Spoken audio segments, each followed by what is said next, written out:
Allô? Tout le monde entend?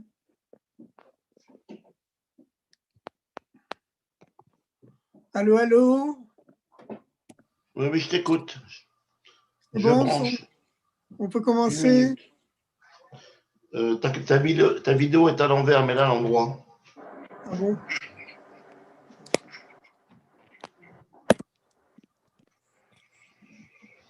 Tu m'entends là? Oui, je t'entends. Très, très bien. On peut commencer, hein?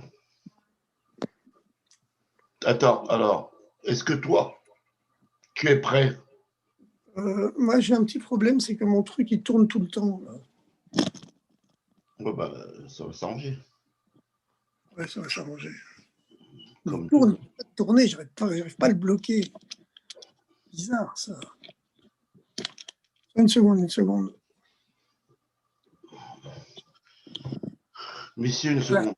ça y est, c'est bon, C'est c'est bon, c'est bon? bon. Ok. Ouais. Donc, on démarre. C'est parti.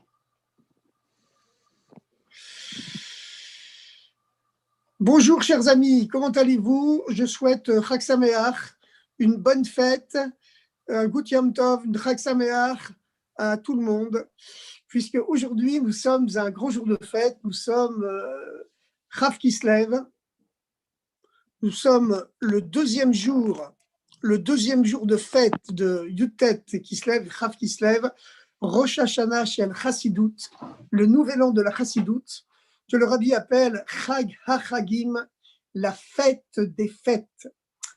Voilà, il y a les fêtes et puis il y a la fête de la fête, parce que Chassidut, elle dévoile la dimension profonde, intérieure de la Torah, et donc c'est la dimension profonde de la fête, c'est la fête de la fête, Chag HaChagim. Alors on va rappeler un petit peu cette dimension spéciale de la fête de Yutet qui se lève, cette dimension que tous les Juifs du monde fêtent aujourd'hui, pas seulement les Chassidim Chabad, mais, et pas seulement tous les Chassidim du monde, mais même, aujourd'hui il n'y a plus de Mitnagdim, mais aujourd'hui les Mitnagdim, s'ils existaient, ils fêteraient aussi la fête de Yutet Kislev, parce que c'est une fête qui transcende toutes les différences qui existent dans le peuple juif, puisque c'est la fête de l'huile qui préfigure, qui prépare la fête de Hanouka, qui est évidemment la fête du miracle de l'huile. Et vous savez que de la même façon que la Torah a été donnée le 3e mois après la sortie d'Égypte, le mois de Sivan, eh bien la dimension profonde intérieure de la Torah, qui est symbolisée par l'huile, elle a été donnée aussi le 3e mois après Rosh Hashanah. Le 3e mois après Rosh Hashanah, après le mois de Tishri, qui est lui-même le 7e mois d'après le décompte biblique, bien qu'il soit considéré aujourd'hui comme le premier mois de l'année. Eh bien, de la même façon que la Torah a été donnée 3 mois après la sortie d'Égypte, eh bien, la dimension profonde intérieure de la Torah a été donnée à notre époque, enfin, il y a déjà près de 3 siècles aujourd'hui, puisque ça s'est passé en 1799. 1799. Donc voilà, hein, qu'on fasse le compte, ça fait exactement aujourd'hui, si mon compte est bon, ça fait exactement aujourd'hui, voilà, il y a eu le 19e siècle, le 20e siècle, ça fait 221 ans, 221 ans que cette nouvelle Torah, cette dimension profonde de la Torah a été donnée à tous les Juifs du monde, puisque vous savez que le Baal Shem Tov avait rencontré le Mashiach dans les mondes célestes, et il avait demandé au Mashiach, quand le Mashiach viendra, quand viendras-tu? Et Mataïka Timar, la fameuse question du Baal Shem Tov au Melech HaMashiach, que tout le monde poserait au Mashiach si on avait le mérite de se trouver en sa présence directement. Quand viendras-tu? Avait demandé le Baal Shem Tov, et la réponse du Mashiach, ça a été quand tes sources jailliront au dehors, la célèbre phrase d'Irshaya Futsu Mainotecha, lorsqu'elles jailliront tes sources, Chutza, à l'extérieur, à ce moment-là, moi je viendrai. C'est-à-dire que les secrets de la Torah, qui auparavant ont été absolument cachés, scellés dans la bouche des grands maîtres, ils avaient l'interdiction de transmettre au peuple, et bien brusquement, il y a eu un phénomène, un élan de démocratisation universelle qui s'est produit. Et aujourd'hui, c'est devenu une mitzvah d'enseigner les secrets de la Torah, pas seulement aux juifs, mais également aux non-juifs. Également aux non-juifs, on le sait de la fameuse lettre que le Admour Hazaken, le Baal Hatanya, a envoyé à son ami Rabbi Levi Yitzhak de Berditchev, juste après sa libération, où, où le Rabbi Admorazaken écrit tous les grands de ce monde, les ministres, les princes et même le tsar, même le roi, l'empereur, ont été impressionnés, émerveillés par les miracles que Dieu m'avait prodigués. Et évidemment, il y a la question qui est soulevée par les commentaires. Normalement, la Torah, je suis surtout la dimension profonde de la Torah, elle est donnée au peuple juif. Qu'est-ce que ça veut dire? Que la première chose que le rabbi souligne, c'est que ce sont les grands du monde non juif qui justement ont été émerveillés par les miracles dont Dieu a gratifié le Admorazaken lors de son emprisonnement. Vous savez que l'Admorazaken avait été emprisonné 53 jours contre les 53 chapitres de son livre le Tanya, dans lequel il dévoile justement les secrets de la Torah. Et il y avait eu un grand débat dans le monde céleste, dans le tribunal céleste, et les anges de l'accusation étaient sur le point de l'emporter. Ils étaient sur le point de l'emporter en faisant valoir que les secrets de la Torah étaient trop purs, trop beaux, trop profonds pour être donnés à des générations si basses, à une planète Terre tellement rudimentaire, tellement barbare. Et puis finalement, donc, à cause de cette accusation contre le rabbi, comme quoi le monde n'était pas digne de recevoir les secrets de la Torah, elle devait rester réservée aux rares initiés qui en étaient dignes, quelques-uns à peine à chaque génération. À cause de cette opposition, cette accusation, même dans les mondes célestes, Admorazaken a été mis en prison et il est resté 53 jours en prison. La veille de son emprisonnement, ses deux maîtres, le Maguid de Mézérich et le Baal Shem Tov, qui étaient décédés depuis plusieurs dizaines d'années, lui sont apparus dans sa prison. Et le Admorazaken leur a demandé pourquoi suis-je en prison. Ils lui ont alors délivré le secret de son emprisonnement, la cause réelle, en lui disant il y a une accusation contre toi dans le tribunal céleste. On t'accuse de vouloir trop dévoiler les secrets de la Torah alors que le moment n'est pas encore venu. Le Admorazaken a demandé est-ce que je dois m'arrêter, et ses deux maîtres l'ont encouragé non seulement à continuer, mais à augmenter en lui disant maintenant que tu as ouvert la porte de la libération des secrets de la Torah, tu dois continuer encore plus qu'avant. Et c'est ainsi qu'ils ont délivré également la liste des 22 questions que le tribunal terrestre allait lui poser le lendemain. Et il a, bien entendu, tellement ébloui ses juges le lendemain par les réponses à ces questions, à leurs questions, qu'ils l'ont bien sûr proclamé innocent. Et au moment où il était en train de lire le fameux verset des Teilim, le Teilim 55, Pada lecha nafshi, Pada veshalom nafshi, mon âme a été rachetée dans la paix.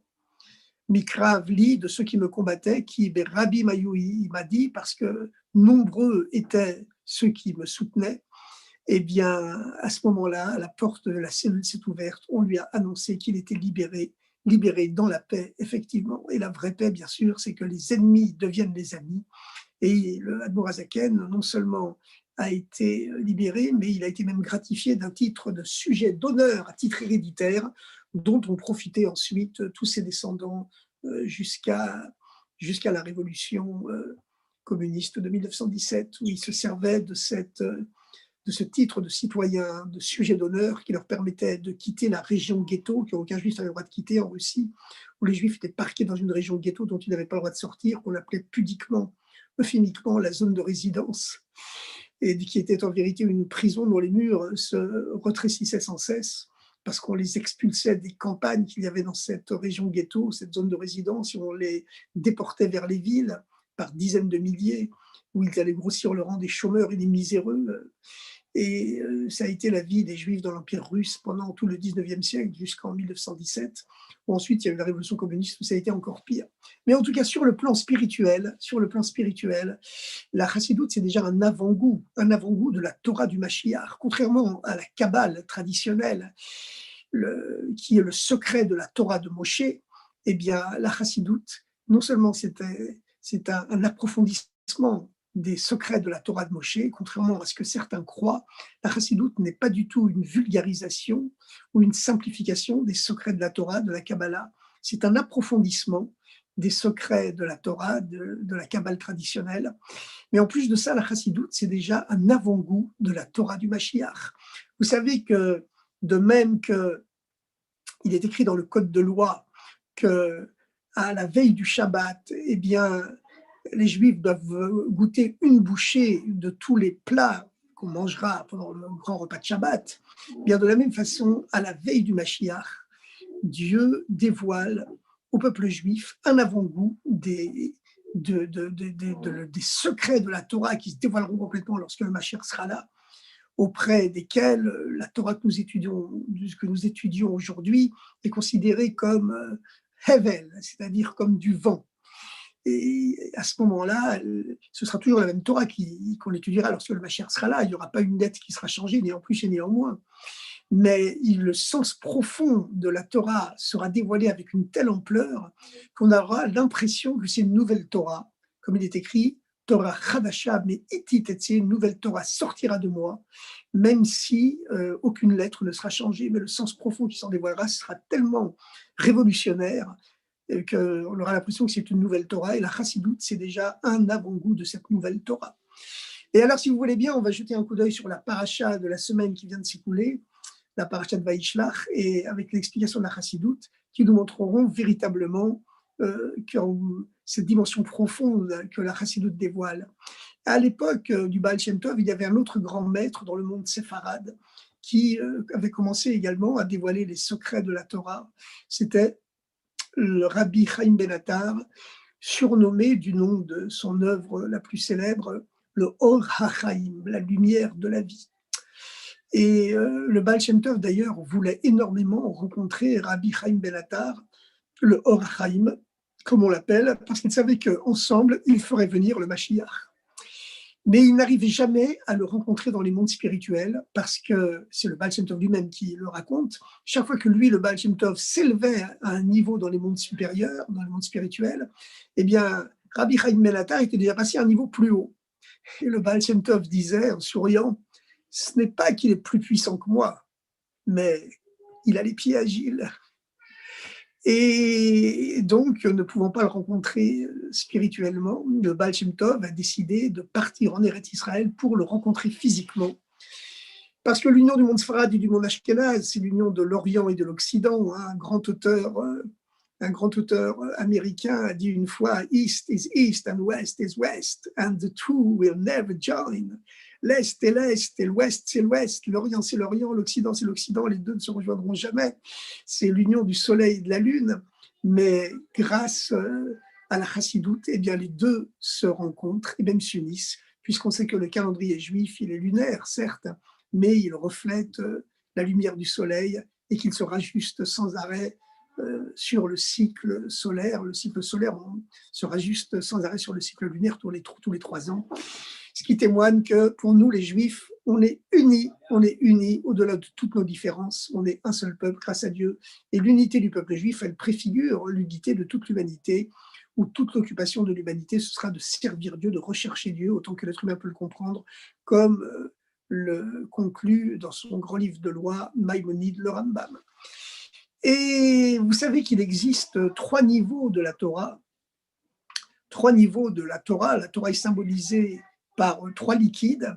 Il y a d'abord l'eau, bien sûr, qui symbolise le sens simple de la Torah, le sens littéral, mais même des sens plus profonds que le sens strictement littéral, comme le sens allusif, le remez, les équivalences numériques, lorsque 2 mots, puisque chaque lettre hébraïque représente un chiffre, lorsque 2 mots totalisent la même somme numérique, eh bien, ça signifie que même si ce n'est pas apparent, il existe une identité de sens caché entre les 2 mots. Par exemple, le mot yaïn, en hébreu 70, signifie le vin, et le mot sod, mystère, signifie également le vin. Et comme le dit le proverbe, nichnas yaïn yatsa sod, le vin est rentré, le secret est sorti, comme on le voit dans tous les bons films d'espionnage, pour faire avouer à la partie adverse, à l'espion adverse, tous les secrets de la puissance ennemie. On le saoule, on l'enivre jusqu'à ce qu'il crache tous ses secrets.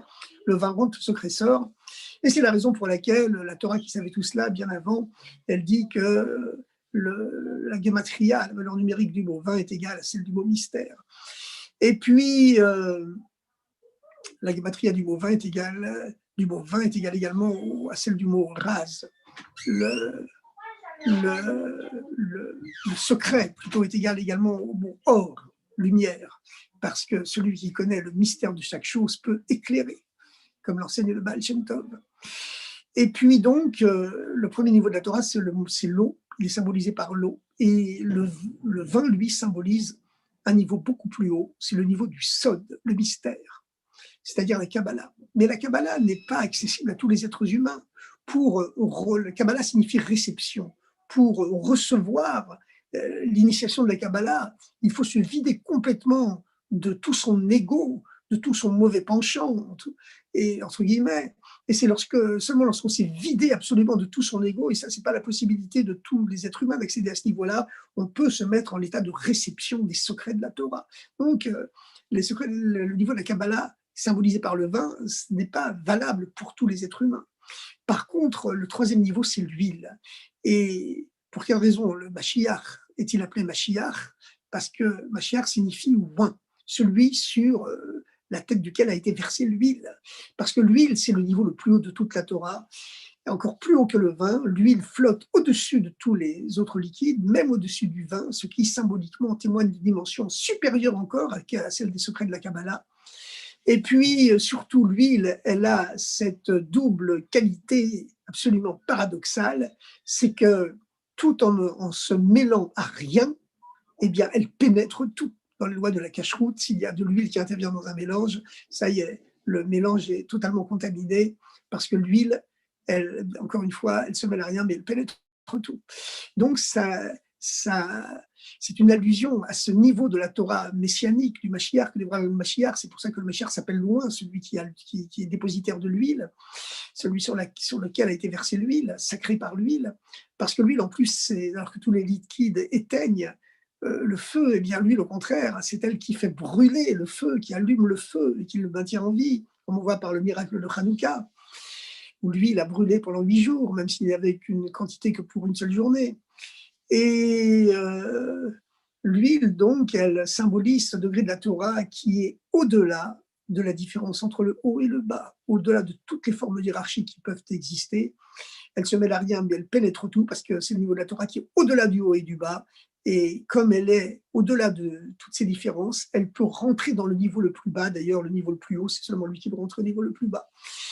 Et donc, Yutet qui se lève, c'est le dévoilement. Le rabbi a été libéré, Yutet qui se lève. Alors pourquoi est-ce qu'on fait également Chaf qui se lève le lendemain, le 20 qui se lève? Et on dit même que quelque part, Chaf qui se lève, c'est encore plus haut que le Yutet qui se lève.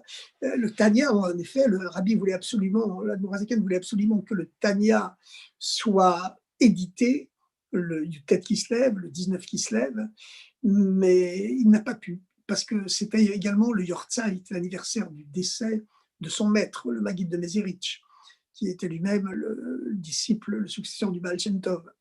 Et le Admorazaken, il incarnait donc la troisième génération à partir du Baal Shem Tov. C'est la raison pour laquelle il appelait le Baal Shem Tov son grand-père. Et le Admorazaken donc voulait que le Tanya, dans lequel il explique en premier les secrets de la Torah, dans les 53 chapitres du Tanya, il soit édité pour le Yortzeit, pour le Esger, l'anniversaire du décès de son maître, le Maguid de Mezerich, pour lui faire honneur. Et puis finalement, ça a été impossible, le Tanya a été dévoilé seulement, a été seulement imprimé le 20 qui se lève. Et lorsque le Admorazaken a reçu le premier exemplaire du Tanya, le 20 qui se lève, il a frappé 3 fois sur la table en répétant pensivement le mot Chaf qui se lève, 20 qui se lève, 20 qui se lève, Chaf qui se lève, c'est la lettre Chaf, c'est le chiffre 20 en hébreu. Et effectivement, lorsque l'Admorazaken a été libéré, c'était déjà au crépuscule du 19 qui se lève, et il s'est dirigé vers une maison de Pétersbourg, puisqu'il était emprisonné dans la forteresse Pierre et Paul, on appelle cette forteresse la forteresse Pierre et Paul, Petropavlovsk, à Pétersbourg, au milieu d'une rivière d'ailleurs, et il s'est dirigé vers la maison où l'attendaient des chassidim. Mais les chassidim habitaient au premier étage, Et le Admour Azaken est rentré au rez-de-chaussée où vivait justement un de ceux qu'on appelait les mitnagdim, les opposants, ceux qu'il avait dénoncés au tsar, dans l'espoir de le faire mettre à mort même. C'était une lutte à mort entre... À vrai dire, il faut vous dire une chose, c'est que en réalité, la cour du Gaon de Vilna avait été infiltrée par des messagers des émissaires du mouvement libéral allemand qui prétendaient diffuser les lumières de la civilisation occidentale pour éclairer les masses juives de Pologne et qu'ils considéraient comme des bigots attardés et prisonniers de leur obscurantisme. Donc pour eux, c'était une tâche sainte, et comme leur plus grand adversaire était l'Admour Azaken, ils avaient dénoncé l'Admour Azaken au tsar après l'avoir excommunié. Ils avaient complètement désinformé le Gaon de Vilna en lui faisant croire que l'Admour Azaken préparait une révolte contre l'Empire tsariste en s'alliant avec l'Empire ottoman, parce que justement l'Admour Azaken envoyait de l'argent pour aider les Juifs d'Eretz Israël. Eretz Israël faisait partie de l'Empire ottoman à l'époque, comme l'Empire russe et l'Empire turc. L'Empire ottoman était toujours en état de guerre larvée. Eh bien, ces émissaires du mouvement des éclairés de Berlin avaient dénoncé le Admour Azaken au tsar en espérant qu'il se débarrasserait de lui. Vous voyez à quel point ça peut aller, la haine gratuite. Et puis, le Admour Azaken a écrit une lettre en demandant aux chassidim de ne pas exercer de représailles, de ne pas relever le gant, de ne pas combattre, en rappelant simplement que Maïmonide lui-même, au Moyen-Âge, au XIIe siècle, avait aussi été excommunié. Et il avait fallu des dizaines d'années avant que finalement les descendants de ceux qui avaient excommunié Maïmonide le reconnaissent au contraire comme le plus grand maître de tout le Moyen-Âge. Et donc, le Admour Azaken disait, c'est la même chose qui nous est arrivée à notre époque. Et vous savez que les chassidim expliquent qu'en réalité, Dieu a créé le monde par un principe de dualité. C'est la raison pour laquelle la Torah commence par la lettre Bet. C'est-à-dire que pour qu'une chose se dévoile et s'épanouisse, il faut qu'il y ait un certain antagonisme qui la freine. Il faut que le grain ait pourri en terre pour pouvoir donner un épi. Lorsque le cultivateur examine les graines de blé qu'il a semées, au bout d'un certain temps, au bout de quelques semaines, les graines de blé qui sont restées intactes, elles ne donneront aucun épi, elles resteront toujours stériles. Ce sont seulement celles qui ont pourri, qui ont été attaquées par la terre, et qui pourront porter des épis. Donc, pour que la chassidoute se dévoile, il fallait qu'il y ait un antagonisme à la chassidoute. Et comme la chassidoute, c'est vraiment une grande lumière, il fallait qu'il y ait, comme la Torah de Maïmonide, 800 ans auparavant, il fallait qu'il y ait un antagonisme extrêmement fort. Et donc, une grande âme accepte de se sacrifier pour s'incarner dans le monde et s'opposer au dévoilement du chassidisme. Et ça a été l'âme du Gaon de Vilna qui s'est sacrifiée pour s'opposer au dévoilement de la chassidoute. Alors, donc aujourd'hui, c'est le Rav qui se lève. L'Admour Azaken est rentré donc par erreur mais il n'y a pas d'erreur, tout est Hashgacha Pratit, tout est providence divine. L'Admour Azaken est rentré dans la maison du rez-de-chaussée de ce mitnaged, cet opposant. Alors cet opposant, lui, n'était pas un émissaire des éclairés, entre guillemets, de Berlin. Lui, il était manipulé par les éclairés de Berlin, mais enfin, il avait pris leur cause à cœur, comme le Admour Azaken avait créé un nouveau livre de prière qui était davantage sur la Kabbalah et qui ressemblait énormément au livre de prière du Harizal, donc au Ritz Farad. Le livre de prière Chabad ressemble plus au livre de prière Sfarad qu'au livre de prière Ashkenaz traditionnel. Donc, dès il a tapé à la porte de ce mitnaged, cet opposant, celui-ci a reconnu le rabbi, il l'a fait rentrer chez lui, il a commencé à le constituer prisonnier en lui demandant d'insultes et de reproches, en le harcelant. De quel droit vous avez changé le livre de prière? De quel droit vous avez fait ci? De quel droit vous avez fait ça? Comment osez-vous des livres de prière qui datent depuis des siècles et des siècles, vous osez les changer? Qui vous prenez? Vous n'avez pas honte, etc., etc. Puis tous les autres arguments, comme quoi, avec la démocratisation des secrets de la Torah, vous semez le chaos dans le peuple juif, vous insurgez contre la hiérarchie traditionnelle, Bon, enfin, toute une série d'arguments, et ça a duré, retenez-vous bien, pendant 3 heures. Pendant 3 heures, l'Admorazaken a dû supporter ce flot d'injures et de récriminations. Et il a dit d'ailleurs plus tard que pendant ces 3 heures, il a souffert beaucoup plus que pendant les 53 jours qu'il avait passés en prison. Et finalement, les chassidim qui l'attendaient au premier étage se sont inquiétés en se disant « Mais qu'est-ce qui se passe? Pourquoi le rabbi n'est pas encore là ?» Ils avaient appris qu'il avait été libéré déjà depuis déjà plus de 3 heures. Ils sont descendus dans la rue et ils sont entendus au rez-de-chaussée, derrière la porte, les cris et les imprécations du mitnaged, de l'opposant. Ils sont tambourinés à la porte. L'opposant était obligé d'ouvrir. Dès qu'il les a vus, évidemment, il a changé de tête. Il s'est mis à sourire, très, très jaune, en leur disant « Ah, mais pourquoi vous faites tellement d'histoires? Voilà, votre rabbi, il est là, il est là !» Et les chassidim ont voulu le lyncher. Mais le rabbi les en a empêchés. Et au contraire, il a dit « Je veux témoigner de la gratitude envers mon hôte. » Et pour l'honorer, comme le prescrit la loi, il a dit une bénédiction sur un verre de thé avant de quitter l'endroit.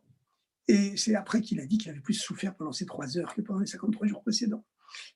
Mais vous savez, il paraît que plus tard, le Morazaken, effectivement, a regretté ce verre de thé qu'il avait pris pour honorer ce mitnaged. Un peu peut-être comme Yaakov, on l'a vu dans la paracha de la semaine dernière, a regretté quelque part de se prosterner 7 fois devant Esav dans l'espoir de l'attendrir. On dit que les descendants de Yaakov ont été punis aussi à cause de ces 7 prosternations. Eh bien, disons quelques mots pour éclairer la paracha qui vient de s'écouler, qu'on a tous lu hier matin dans toutes les synagogues du monde, la paracha de Vaishlach avec un éclairage de la chassidoute. La paracha de la semaine dernière explique comment Yaakov se présente devant Esav, et Esav, c'est l'ancêtre de la civilisation chrétienne occidentale. Et lui, Yaakov, il est déjà prêt pour accueillir le Messie, mais Esav ne l'est pas encore. Et puis ensuite, avant la rencontre décisive avec Esav, eh bien, en français on dit Ésaü, bien sûr, Yaakov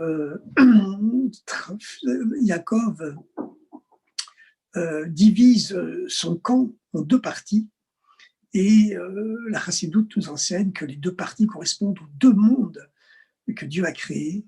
Le Olam Tohu, le monde de Tohu, dont provient l'âme de Esav, et le monde du Tikkun, de la réparation, qui est la source, elle, du monde de Yaakov. Car Yaakov est conscient que, à sa source, l'âme de Esav est encore plus haute que la sienne, car le monde de Tohu, c'est le premier monde que Dieu a voulu créer avant de créer notre monde à nous, le monde de Tikkun. Et dans le monde de Tohu, les lumières étaient tellement fortes que les réceptacles, les corps créés pour les contenir, n'ont pas pu supporter cette lumière trop intense, trop forte, et les réceptacles ont éclaté. Et les débris des réceptacles sont tombés dans le monde de Tikkun et sont devenus les âmes du monde de Tikkun. Et Yaakov savait que la source de l'âme de son frère, c'est le monde de Tohu, des lumières tellement fortes que le corps n'est pas capable de les supporter. Et c'est la raison pour laquelle Esav était incapable de contenir toutes ces pulsions qu'il avait à l'intérieur de lui. Et il était devenu le contraire de ce que ces lumières tellement fortes sont à l'origine. Et donc, c'est la raison pour laquelle il avait séparé son camp en 2 pour opérer le transfert des lumières du monde de Tohu dans les réceptacles du monde de Tikkun. Et puis, alors qu'il est en train de vérifier s'il n'a rien oublié, il revient tout seul sur la première rive du mystérieux fleuve Yabok qui marque la différence symbolique entre les 2 mondes, le monde de Tohu et le monde du Tikkun, le monde du chaos et le monde de la réparation. Eh bien, à ce moment-là, un homme l'attaque, et cet homme, c'est l'ange de Esav, l'ange de la future civilisation chrétienne occidentale. Et comme Yaakov, c'est l'âme universelle qui contient l'âme de tous les juifs du monde en lui, le Zohar nous explique qu'il a réparé le péché de Adam Arishon, qui contenait aussi toutes les âmes du peuple juif en lui, jusqu'à la fin des temps, mais Adam les avait fait tomber, et Yaakov, Israël, du peuple juif, c'est la raison pour laquelle il a mérité de s'appeler Israël. Eh bien, Yaakov, donc, il se bat contre cet ange qui a pris l'apparence d'un homme, et au matin, l'ange le nomme Israël. Et la différence entre Israël, on ne te voit plus. On ne me voit plus, on me revoit. ça y est, Voilà, ça on y me est. revoit. Ah, c'est formidable. Eh bien, la différence entre ces deux, c'est qu'en vérité, l'âme de Yaakov s'est fait agresser spirituellement par l'âme de la civilisation chrétienne occidentale, par l'ange de Esav. Et Yaakov, quand on prend les lettres de Yaakov, vous savez que Yaakov, quand il est né, on l'a appelé Yaakov du nom de Akev, qui veut dire le talon. Et Yaakov signifie le talonneur, celui qui talonnera. C'est-à-dire celui qui n'est capable d'acquérir les choses qu'en talonnant son adversaire et en profitant de ce que lui court en tête, en usant toute son énergie, puis à la fin, il profite de ce que l'autre s'est épuisé pour le doubler. Voilà, comme dans les courses cyclistes, ce qu'on les appelle les suceurs de roues, parce qu'un coureur qui court en tête, il déploie toujours 2 fois plus d'énergie que celui qui est dans son sillage, qui est bien à l'abri du vent. Et il profite à la fin pour le doubler facilement. Eh bien, c'est la raison pour laquelle Yaakov, il talonnait, il a été appelé le talonneur, parce qu'il était accroché au talon de son frère. Et c'est toujours de façon hypocrite, rusée, à la limite de l'escroquerie, qu'il arrivait à voler son frère Esav. D'abord, il lui a volé son droit d'aînesse, en profitant qu'il était épuisé et affamé pour échanger le droit d'aînesse contre un plat de lentilles. Et puis ensuite, on connaît bien sûr tous le fameux déguisement dont il s'est revêtu. Il s'est revêtu de la fameuse tunique de peau de bête qu'affectionnait Esav pour profiter du fait que son père était aveugle, de se faire passer pour Esav afin de recevoir les bénédictions. Mais en vérité, c'était Rivka, sa mère, qui lui avait conseillé, qui lui avait demandé, qui l'avait imploré de faire ça, parce que sa mère savait qu'il fallait absolument que ce soit lui, Yaakov, qui hérite des bénédictions paternelles, parce que le père, lui, Yitzhak, n'avait pas la force de transformer son fils, et c'était seulement Yaakov qui pourrait opérer la purification de son frère aîné jumeau Esav. Et donc, le niveau de Yaakov, c'est le niveau de celui qui obtient tout par la ruse comme un escroc. Et même une fois qu'il se fait appeler Israël, eh bien, on continue dans la Torah de temps en temps à l'appeler par son ancien nom de Yaakov. Alors qu'Abraham, qui au début s'appelait Avram, une fois qu'il s'est appelé Abraham, on l'appelle seulement Abraham. Et Yaakov, il y a toujours les deux noms qui continuent de coexister, Yaakov et Israël. Et le rabbi explique qu'un juif doit toujours garder cette mentalité d'escroc cachée à l'intérieur de lui. Qu'est-ce que ça veut dire un escroc au sens spirituel du terme? Un escroc, c'est quelqu'un qui vous fait croire qu'il est à votre service. Monsieur, je suis à votre service. Tout ce que vous voulez, j'obéis, je suis à votre service, je vous lèche les pieds. Tout va très bien. Puis quand on se dévoile au nœud central de l'affaire, d'un seul coup, la vérité se dévoile. Non seulement il n'a jamais été à votre service, mais c'est lui qui avait été manipulé depuis le début, c'est lui qui avait été à son service à lui depuis le début. Eh bien, c'est la démarche, dit le rabbi, d'un juif envers le monde matériel, comme un escroc. Extérieurement, le juif vit comme un goy. Il vit en mangeant, en buvant, en travaillant, en partant en vacances, etc. Mais quand on arrive au nœud central de l'affaire, pourquoi le juif mange-t-il? Pas pour le plaisir de son palais. Il mange pour prendre des forces, pour pouvoir mieux servir Dieu, mieux étudier la Torah et mieux prier. Pourquoi est-ce que le juif, il boit de l'alcool dans les Fabringen? C'est pour pouvoir faire ressortir le bien, les secrets, les trésors de biens qui sont en lui, comme le dit le proverbe, le vin rentre, le secret sort. Et pourquoi le juif il veut gagner de l'argent?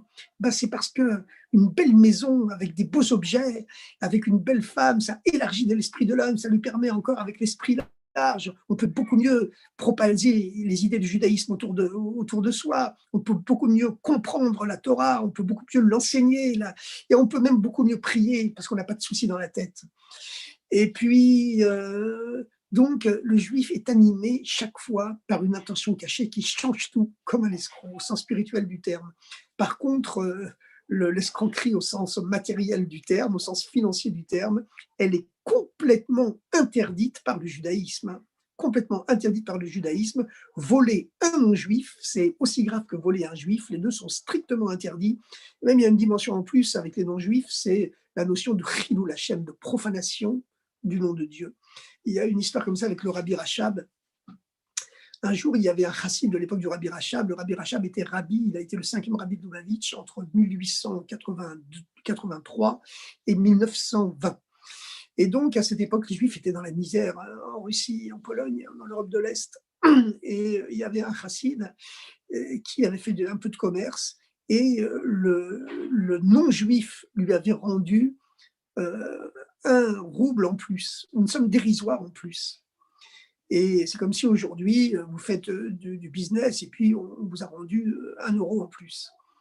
Et puis ce juif, quand il a vu ça, que son client non juif, son client chrétien lui avait rendu 1 rouble en plus, il a marché 10 kilomètres dans la neige pour aller lui rendre le rouble en plus. Et lorsque le Rabbi Rachab a appris cela, il a dit: un tel Kiddush Hashem, une telle sanctification du nom de Dieu, il mérite que ses enfants soient plus tard des banquiers multimillionnaires. Et vous savez quoi?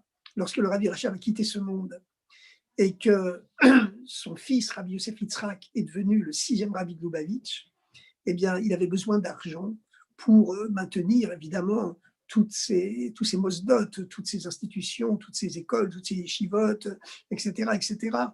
Et il est rentré un jour dans une banque en priant Dieu que la banque accepte de lui faire un crédit. Et le propriétaire de la banque était le fils de ce juif qui avait fait cette sanctification du nom de Dieu en marchant 10 kilomètres dans la neige pour rendre une petite somme dérisoire aux non-juifs. Évidemment, d'après la loi, il était dispensé de le faire, mais il a voulu faire plus que la loi, et c'est ce qui va mériter d'avoir un fils multimillionnaire. Donc voilà, cette escroquerie, elle est à prendre uniquement au sens spirituel et sûrement pas au sens matériel. Au sens matériel, un juif doit toujours faire preuve d'une immense honnêteté envers tout le monde, envers les juifs bien sûr et envers les non-juifs également, afin justement, parce que nous sommes les ambassadeurs du bon Dieu sur la terre et on juge de la spiritualité juive à travers nous. Voilà, on est les messagers de Dieu sur terre et donc on doit faire très attention à nos actions, à nos façons de se conduire. Pour revenir à ces différences entre le nom de Yaakov et de Israël, on va conclure là-dessus, avec cet enseignement de la Chassidoute qui nous explique que Yaakov, c'est la contraction de 2 termes. Il y a d'abord la lettre Yud, qui indique le futur, le talonneur au futur, il talonnera. Et puis, il y a Ekev, Akov, qui signifie le talon. Mais Yud, la lettre Yud, c'est la lettre la plus sacrée de tout le judaïsme, parce que c'est la lettre la plus petite qui symbolise la tension de l'être qui veut ne devenir plus qu'un point. Le Yud a la forme calligraphique du point. C'est la tension de l'être qui veut ne devenir plus qu'un point pour s'inclure dans le néant et ainsi s'unir à Dieu. Et donc, dans l'être humain, le Yud signifie l'âme. C'est la Neshama, l'étincelle de Dieu qui est en nous. Et chez Yaakov, eh bien, c'est le talon du Yud seulement, le talon de l'âme qui est dévoilé.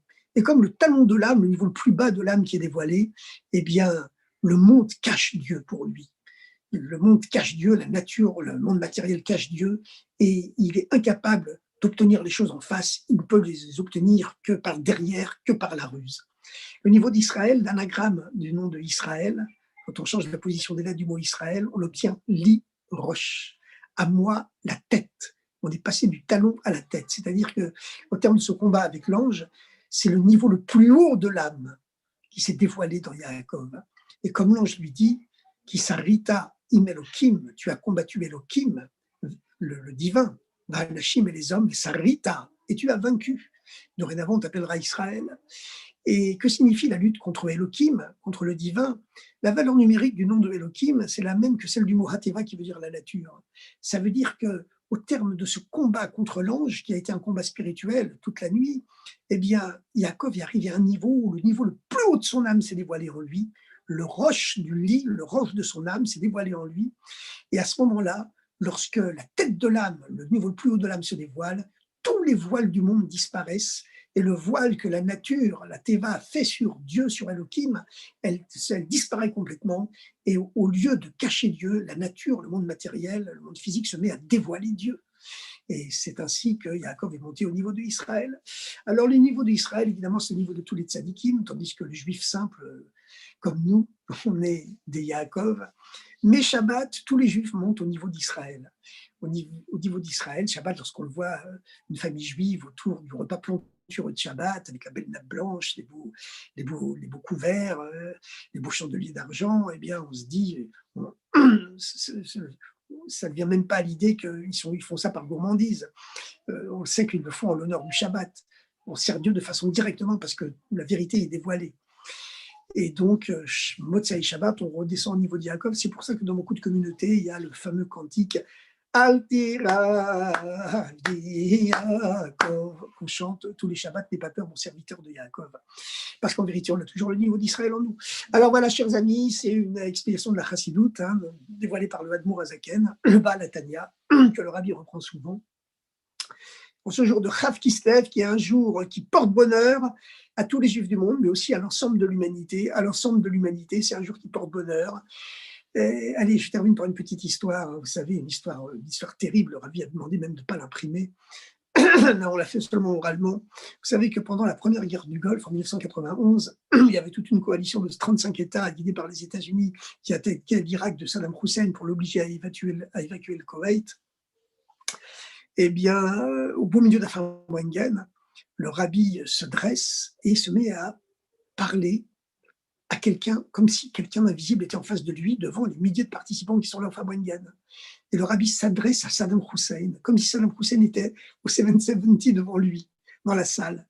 Et le Rabbi lui dit, « Ah Saddam, tu voulais être le plus fort du monde, tu voulais te montrer comme le héros de tout le monde arabe, comme Dieu t'a rabaissé la tête, Saddam, comme Dieu t'a fait tomber de là où tu étais. Mais ce n'est pas fini. » Le Rabbi continue, comme s'il parlait à Saddam Hussein en face de lui, en l'appelant Saddam, en répétant son nom. Ce n'est pas fini, parce que ça ne viendra pas tout de suite. Je le vois pour plus tard, c'est pas pour maintenant. Mais tu te terreras sous terre, Saddam. C'est comme ça que tu finiras. Et de là où tu es, on viendra te chercher sous la terre pour te faire prisonnier. Et vous savez que c'est ce qui s'est passé en 2003, c'est-à-dire 12 ans plus tard. Les États-Unis, traumatisés par la destruction des 2 tours jumelles, ont décidé de porter un coup fatal à l'ensemble de ce monde arabo-musulman d'où étaient venus les attentats. Et bien que l'Irak, ouvertement, n'avait pas été mêlé aux attentats qui avaient détruit les 2 tours jumelles, mais c'était un moyen pour les États-Unis de mettre un coup d'arrêt à cette islamisation de la planète musulmane. Et donc, il y a eu cette nouvelle croisade contre l'Irak, menée de façon terrestre cette fois, et l'invasion de l'Irak, l'occupation de l'Irak par les forces américaines. Et Saddam Hussein a été obligé de se cacher, de se terrer sous terre. Et quand est-ce qu'il a été découvert, finalement, en train de se cacher sous terre, sous une ferme? C'était dans la nuit de Yutet Chav Kislev. Et comme ça, on a vu que le miracle du Rabbi, eh bien, ça ne porte pas bonheur seulement au peuple juif, ça porte bonheur à l'ensemble de l'humanité, ça cause la fin des méchants. Évidemment, notre rôle à nous, ce n'est, comme le dit la Torah, c'est pas de vouloir la mort du pécheur, c'est seulement de vouloir la mort du péché, mais ce seront eux qui l'ont condamné, ce n'est pas nous. Et en tout cas, ça nous montre cette dimension de la force de Yutet et de Chav Kislev, où lui, il ne se mêle à rien, mais en même temps, elle pénètre tout, même les grands événements du XXe et du XXIe siècle. Eh bien, ils sont pénétrés par cette huile de la Chassidoute, cette huile du Messie, cette huile du Mashiach qui a rendu la terre d'Israël à son peuple à notre époque, quand s'est dévoilée cette 7e dimension du Rabbi, où la Shrina, la présence divine, est redescendue dans le monde matériel, comme le Rabbi l'a dit dans son premier discours. Donc, on souhaite à chacun, comme à l'époque de Moïse, où Moïse a libéré le peuple juif parce qu'il était le 7e, de la même façon, le Rabbi est le 7e Rabbi. C'est pour ça qu'il a dit qu'à notre époque, la présence divine était redescendue dans le monde physique, dans le monde matériel, et que par conséquent, tous les Juifs seront libérés physiquement, matériellement à notre époque, parce que la présence divine est redescendue dans le monde matériel, comme à l'époque de Moïse. Et ce qui fait que cette huile messianique, qui a commencé à se dévoiler à Yutet Kislev et à Chav Kislev encore plus, eh bien, elle nous protège tous, elle humecte le monde, elle pénètre le monde, pas seulement spirituellement, mais aussi physiquement et matériellement. Alors, bonne fête de Yutet Kislev, et on souhaite que tous nos ennemis deviennent nos amis, parce que nous, on ne demande qu'à être les amis de tout le monde, comme le Rabbi avait demandé de l'afficher partout, dans tous les États-Unis. Goodness and kindness, bonté et gentillesse. Aujourd'hui, c'est avec cela qu'on fait venir le Mashiach. À bientôt, et Chag Sameach, et Shana Tova. Mais dans l'étude de la Chassidoute et les chemins de la Chassidoute, soyez inscrits et soyez signés et bien scellés. Razak.